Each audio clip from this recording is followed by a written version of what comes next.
What are you most proud of so far? Built over 20 buildings across London. I didn't want to have just a career in politics, and I saw housing and property development as a way of having a foot in each camp. Nick Cuff is the Managing Director of Urban Sketch, an innovative property development and advisory business. His background in politics and development gives him a unique insight into the challenges of housing delivery in the UK.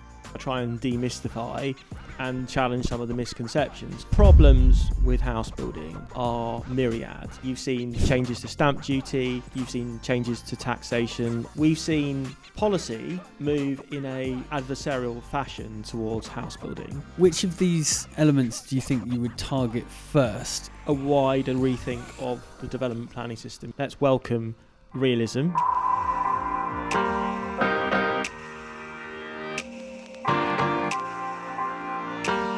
Nick, welcome to the podcast. What do I need to know about you that would explain why you're so passionate about the delivery of housing? I guess I came from that generation of people who were very frustrated about housing in the country and the affordability. And unlike a lot of people, I ended up in a world where I felt I could do something about it by being a property developer. But all my mates and friends, family around me growing up, you know, they had missed out on the housing ladder. And I very much felt that for everyone's life, you need to have good quality accommodation, shelter. It's not just shelter, it's your home, it's your nest egg. And, you know, that really sort of drove me into property development really as a career, because, you know, you looked at the numbers and you thought, well, you know, there's a lot of homes we need to be building in this country, and we need to find people to do them. And I thought this could be something which I would get quite passionate about, and hence I ended up as a developer.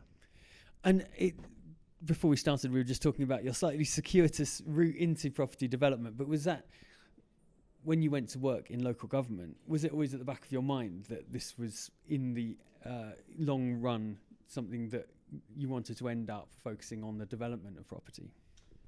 Yeah, I think so. I mean, I didn't have a kind of very clear picture of exactly, you know, A, B, C, where you go and stuff. But when I worked in the House of Commons, you know, 20 odd years ago, I would often see, you know, house building promoters come in and talk about the housing market with politicians. And I kind of felt there was this bit of a disconnect between what the political world wanted from housing and what house builders and developers were able to achieve, and in both good and bad ways, right? I mean, you know, there's different sides to that argument and lots of valid points on both sides, but it did feel like there was this bit of a gap. And so I worked in the House of Commons, I worked a bit in local government. I actually worked for an organisation that promoted local government originally, so I actually got to know lots and lots of sort of big names, shall we say, in the local government world quite early on in my career. You know, in my early 20s, I was dealing with council leaders and senior officers from across the country. So I got imbued in a bit of the local government culture. My mother had a career in local government. She was a senior officer at Essex County Council. So it was kind of like, oh, I'm a bit of a weird local government geek. So that was that kind of quirkiness to it all. But then also, like, I didn't want to have just a career in politics. So I kind of wanted to have a career in business. I was interested in business. And I saw housing and property development as a way of having a foot in each camp. Mm. And you even spent time as chair of the planning committee. Do you think that now, as a developer, that background in local politics allows you to kind of, I suppose, we spend quite a lot of our time, I think, articulating the value of a development to the planners and the politicians, because you know these things have a great deal of benefit, and part of, I think, where the development industry has possibly failed, and maybe architects have as well, is to not focus on the benefit of development. Do you think your background in local politics has allowed you to maybe articulate that benefit better to politicians and planners? Yes, to an extent, and I think you're right that the sector doesn't articulate the huge benefits that design, good quality design, house building, not just house building, but any kind of the built environment interventions can make to society. We're a poor communicator as a sector, given how material the things that we do to society are. And so I do have a little bit of a sense and insight as to what, my former life, how they conceive things. I mean, sometimes I feel a bit out of step with it as of today, because it's been a long time, but I do have a sense of that, and I do have a sense of what the message needs to be to kind of advocate development, I suppose.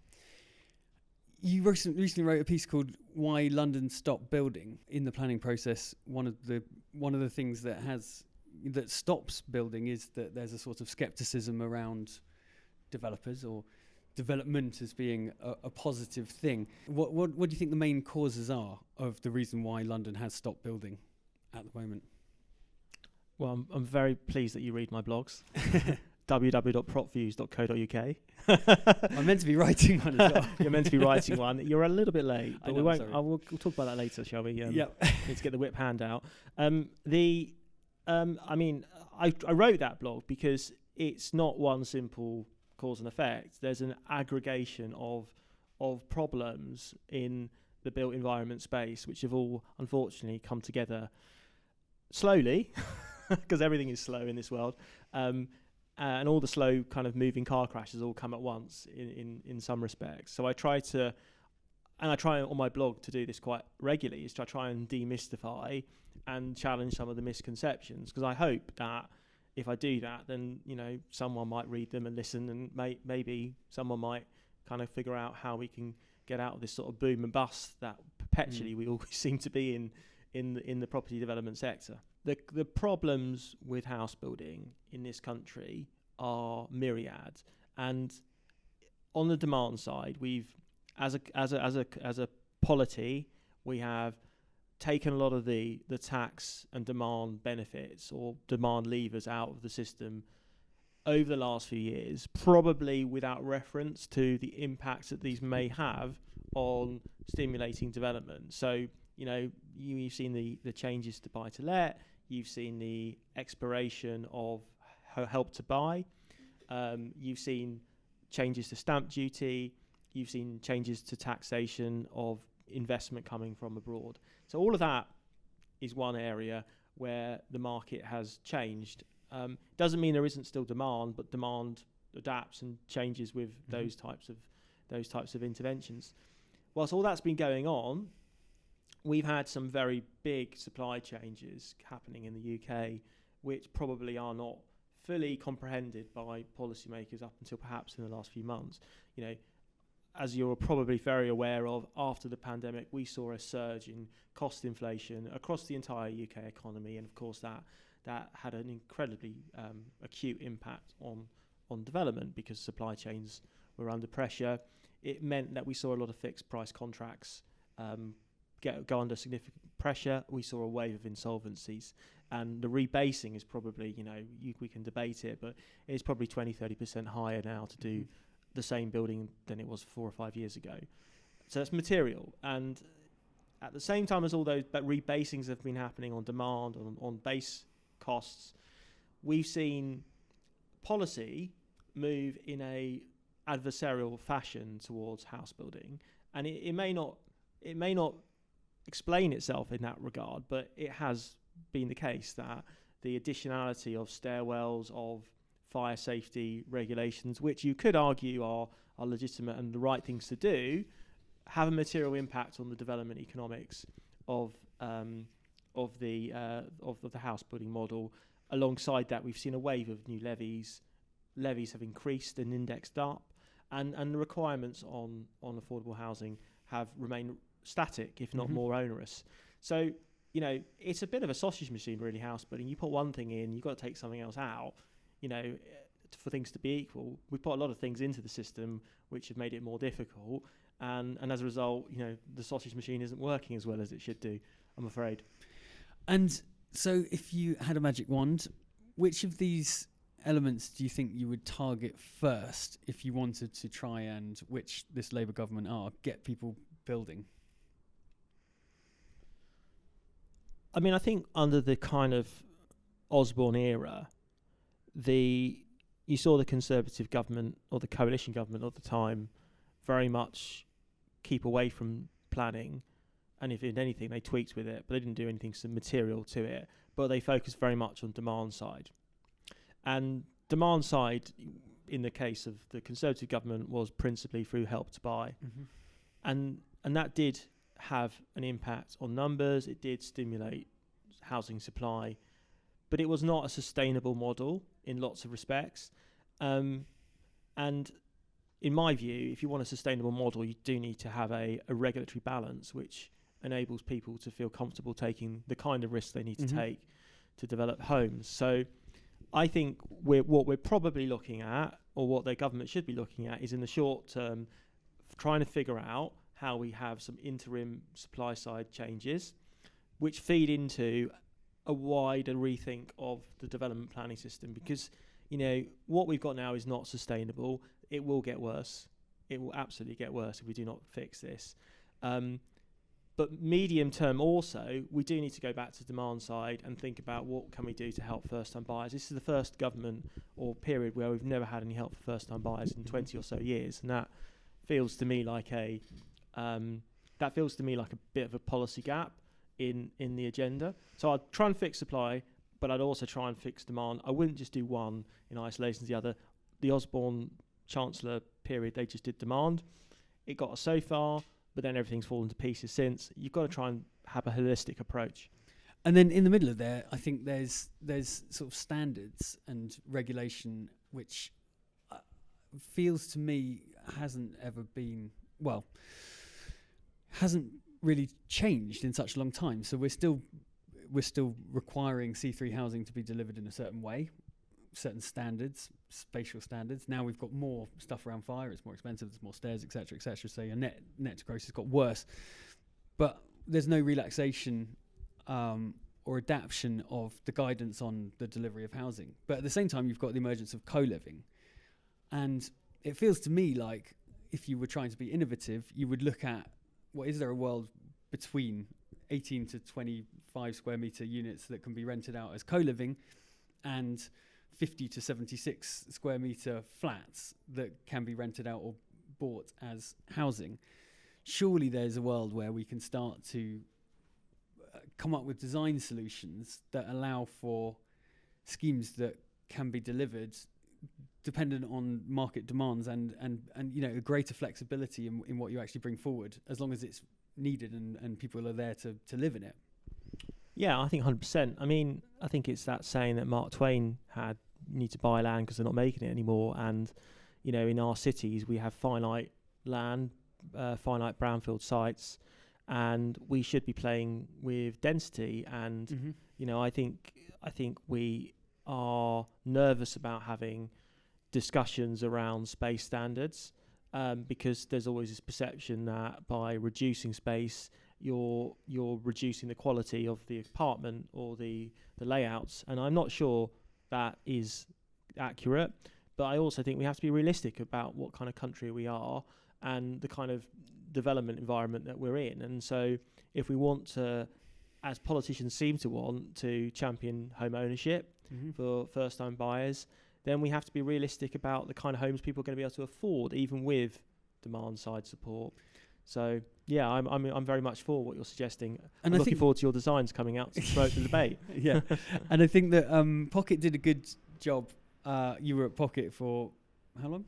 Over 10 years. And they, I think, did a really good job of convincing people to look outside of what was the standard policy. And the standard policy is that you couldn't just have a load of one-bed/studios on a site, but they managed to persuade certain local authorities that it was a really great way of it's a departure from policy, but it was allowing people to get on the ladder, own homes, build things. And I think that type of thinking, if there was a new Pocket emerging now, would they be able to convince people that model that's quite a reasonable departure from the norm is an acceptable way of delivering housing? Yeah, I mean, it was a great deal of work trying to convince councils. But the thing about the planning system is, it's, I think someone once said you can't push string, but you can pull it towards you. And the planning system it's an art, and it's a set of policies. But if it's governed in such a way as you want to be pragmatic and flexible and fair on these things, you can be. You don't have to be didactic and rigid. And what Pocket was able to do with many London boroughs, I think we did pocket schemes in at least 15 to 20 of them in the end. Not all of them were delighted to have us there, but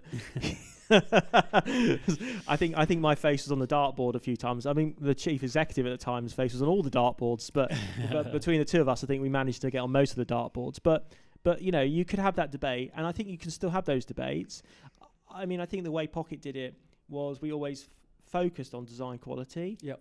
And if you can focus on design quality and be convincing about it, and also take a long-term view that you're there for stewardship, you're not just there to make a quick buck. And we weren't. We were taking a very long-term view of these homes and how they would be resold and reused by onward buyers, not just the first set.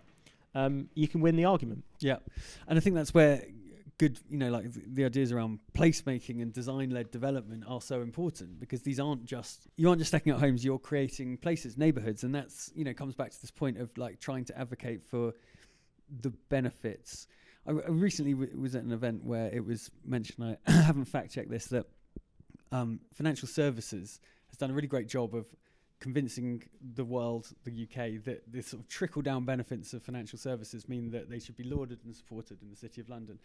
And the property development industry does a far more practical thing of giving people homes over their heads, but also has about double the amount of economic impact on the country, which is just a phenomenal stat. So twice as much impact on the UK economy, but doesn't seem quite as good at that narrative of like convincing people of these benefits. What do you think the development industry could do better in terms of articulating this value? I think one of the, just to step back on that question, one of the big problems we have is that we are not all the same in the development sector. We're a hybrid mix of contractors, builders, landowners, investors. So we don't always sing from the same song sheet on these matters, and as a consequence, we tend to be quite fractured in how we convey our messages. And we're also very focused on, quite rightly, on our buildings. We love our buildings. We're very much, we're in this street, we'll focus on this street, and never mind what's outside the yard, the other side of the street. And so I think to an extent we are a little bit fractured, and we are a little bit inward focused, even though we are so important to the sector. And then I think the other thing is there's always this perception that developers are there to make a quick buck, which, as we know, the last few years, no one's made a quick loss, but not many people have been making many bucks. So I think that's very much a swings and roundabouts type thing. What can we do better? I think we probably need to stop fragmenting and find clear, articulate messages around things that we can all get on board with, whether it's build to rent or selling homes or whether it's co-living. What are the fundamentals? And I think we often don't try and get back to those simple fundamentals about what is good house building, what is quality, and use those to sort of project our various messages. Instead, we're all in different camps, and that's an issue. So the current government has, since the Labour Party conference earlier this year, actually sort of managed to create some momentum around some changes, some interesting changes. Have you been through the suggested amendments to affordable housing in London, etc.? And do you think any of this will make a difference? I'm thinking particularly that, you were talking about this idea of developers making a buck, and that shouldn't be, that needs to be sort of curtailed. So the sort of late stage reviews seem to be something that isn't satisfactorily dealt with the new suggested proposed legislation to come in next year. Well, I mean, I haven't seen the consultation yet, so I've only seen the statement, and I think the statement is quite confused. But I think it's really positive that the government is finally wrapping its head around development economics and what land values and developers, as a result, can and cannot achieve. So let's welcome realism in the debate. let's be mindful that this is interim, but what comes after that interim needs to be a more systemic change to the way we develop sites and buildings in this country. And I think we all accept that. I mean, the government, I think, is fed up with the way the world is as well. I mean, we're all fed up with it. We need to find a better way of doing development, which is more harmonious, but also more realistic with the economics of the world we're in today, not what, policy X, Y, Z says. In terms of the detail of the proposals, early days, I think, it's good that the thresholds are a bit more flexible. Mm-hmm. It's good that there's a recognition that we need more grant in affordable housing, because fundamentally these things need subsidy. They cannot be subsidised by hypothetical land values that don't Mm-hmm. exist. So that's a brilliant move, I think, and we need to find a way of creating more grant and more investment into social housing and affordable The housing. obvious way is to use SIL, which sits in pots and sometimes doesn't get spent. Yeah, that could And be one way, but the SIL doesn't really have enough in it to pay for the kind of the checks that we're talking. I think you might have seen a paper the other day from Granger on the bill per annum to deliver 90,000 social rented homes across the next period, and I think it's something around 18 billion. SIL's not going to get you to that kind of number. SIL's helps, and I think you're right. Having lots of different pots and fracturing everything into different things here and there, and not having kind of a very singular. What is the focus? What do we want from housing, from a societal benefit? Do we want to fix the bridges? Do we want to build new surgeries? Do we want to do X, Y, Z with the local theatre? Or do we just want to build loads of social housing? If it's that, then yes, what you do get from development should all be focused on that rather than it all being spread. You're a developer, but obviously developers have to look upstream to investors. What's the mood of investors when they're looking at the UK housing market now, and also the willingness of the government to make changes that will give them predictability? I think it's an uphill struggle at the moment, and I mean, I only have my own goldfish bowl of experiences, but I guess it's pretty similar to others as well who are talking to capital. Let's not forget developers are intermediaries in the real estate world to an extent.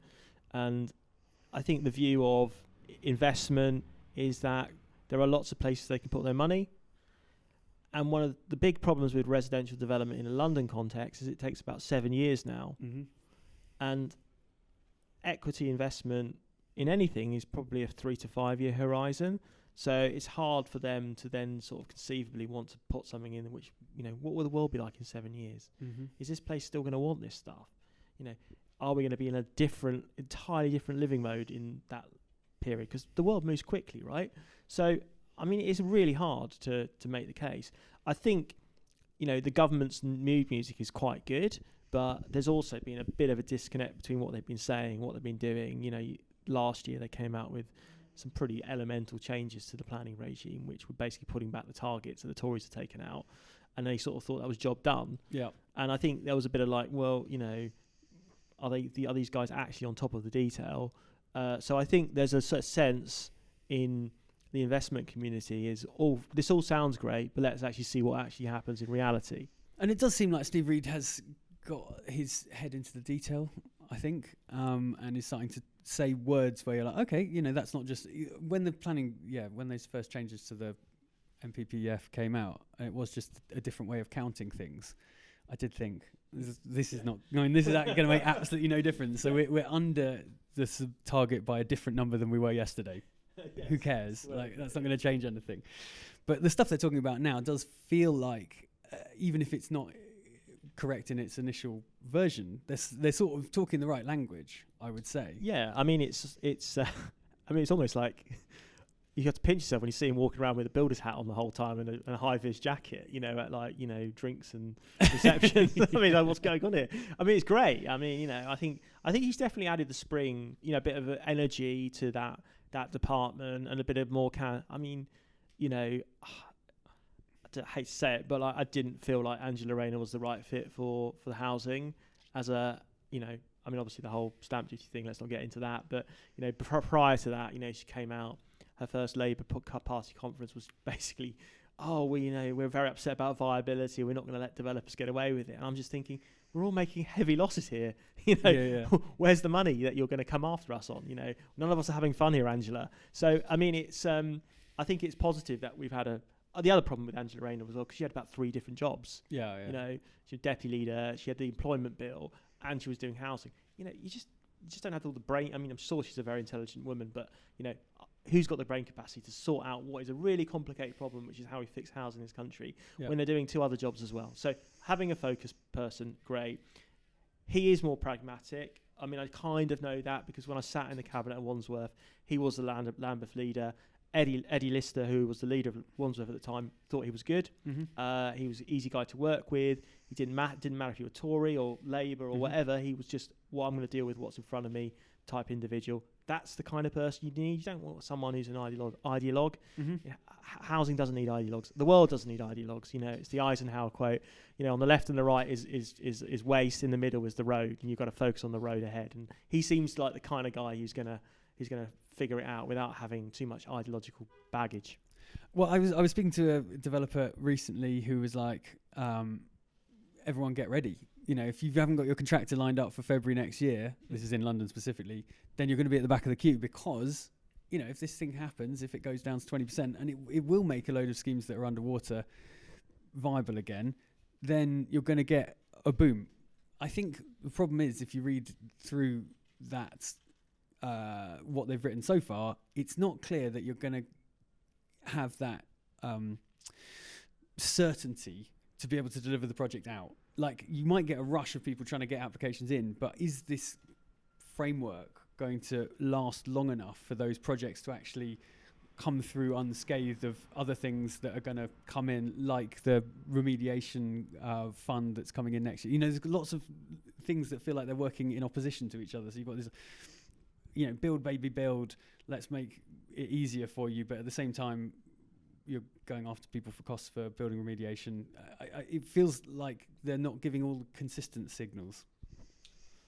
I think that's a problem across the UK state, and I think I've certainly concluded that politicians are really struggling to pull levers and getting the outcomes they want, and it's not just an issue with housing, it's an issue with health, education, and many other parts of this this country. So there are wider problems with the UK state, and is it joined up?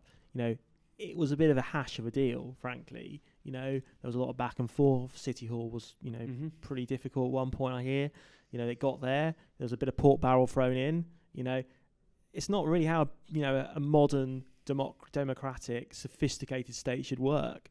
But they're almost a bit reeling from punches here, there, and everywhere, and they're bringing in policies, and on the one hand which are helpful, and then, as you say, taxes on the other hand which are very unhelpful. So I think I go back to the original point I made there earlier on, which is that on the time point, what comes after this set of temporary measures is really important, because if anyone thinks we're going back to the world that we're in, then we should all give up now, because that world ain't going to work. So yes, there's this period of grace, shall we say, but then I think hopefully we will resettle in a more benign operating environment with policies that have been genuinely thought through to enable development that people want. So onto your current role now, Urban Sketch. Your main focus is co-living. We're doing a range of stuff, to be honest. I mean, we are a business that obviously came out of pocket living, so innovation, high density brownfield, trying to figure out how you unlock complicated sites is part of our DNA. Co-living was something that I championed a bit at Pocket, and Pocket has embraced. They've got their own innovation, which is brilliant, and that business is going pretty well under Paul Rickard, who's a great guy, and he he's got that going, and we've tried to do something a bit different with Urban Sketch, where we are a bit more diverse. We're also a bit more advisory and consultancy as well. But yes, we're doing some co-living schemes also, and from my perspective, with young people, they want to live in really well located, highly amenitized buildings, which are affordable with a small a, and that's kind of what we want to do at Urban Sketch over the next few years, which should be interesting. And what do you think if you had to, look back 20 years to when you started working in national government, local government? What do you think are the consistent values that have stayed with you that you've brought into Urban Sketch now? one of the things that I really like doing as a developer is like trying to work out a way of bridging the gap between, what is real estate and design and what the community is looking for. I always ask the question, is there something there we can do around the kind of community built environment alongside the development to sort of improve the outcomes? Can we bring us a community group in to run a park that we're going to put aside of it? Can we bring in some of the third sector? Can we add some local services in? Can we enhance the overall offer? It's much harder to do that now because there's so many rules and regs, but trying to take a multifaceted approach to development, which isn't just about economics, it's not just about what it looks like, but it's also about the social piece as well in the broadest sense, not in terms of what the policy asks for. Then that for me is what gets me out of bed in the morning. Love doing that. Is that a value? I don't know. I'd have to ask Socrates whether that's the definition of value. But that's how I see it, and that's what I've done over my career at all the different places I've been at, and what I want to do at Urban Sketch. And what still surprises you every day about being a developer? Well, I think what really surprises me is the complete chasmic gap of understanding about land values, because we only had last week the House of Commons brought out this report on land value capture, which was an egregious error of data usage. They made a fundamental mistake on the data they were using, and no one's peer reviewed it. So then you have these nonsenses coming out. So I'm starting a slightly negative answer to your question, but it does feel like we don't learn, and I think we don't learn because we don't use data well enough in this sector. We need to get much better at using data. Tim Crane at Mollier deserves a knighthood for the work he's done at Mollier to spread, proper data transparency in the sector. Because if we hadn't got that, we'd be carrying on in this sort of silly approach of, oppositional politics and development economics. And this misnomer that people are land banking. They're not land banking. They just can't make it stack up to do anything with it. Except it's like the Guardian's just really bored and doesn't know what to write about, so he just goes into the shelf and there's a land banking shelf. Let's write about that this weekend. And slate the developers because they won't say anything back. It just goes round and round. So that's one thing that sort of just seems to Sorry, it wasn't a very positive answer. Well, let's finish with the positive one. Looking back, what do you think? What are you most proud of so far that you've achieved? Well, at Pocket, probably built over 20 buildings across London, some iconic developments, which we didn't just to get planning permissions. We actually did stuff, and it's really hard to do stuff these days, isn't it? So really proud of the Mapleton Green Tower. That's a brilliant one. Modular as well. At the time, the tallest modular building in Western Europe, and that was one of the first deals I did at Pocket, and helped that one through to fruition. So amazing, really. Really proud that we got over 1,000 Londoners into home ownership. I was delighted about that. I'm really proud that I left Pocket in a good place with a really innovative business plan. I'm really pleased that I was able to excite my team to come out and live off graduate salaries.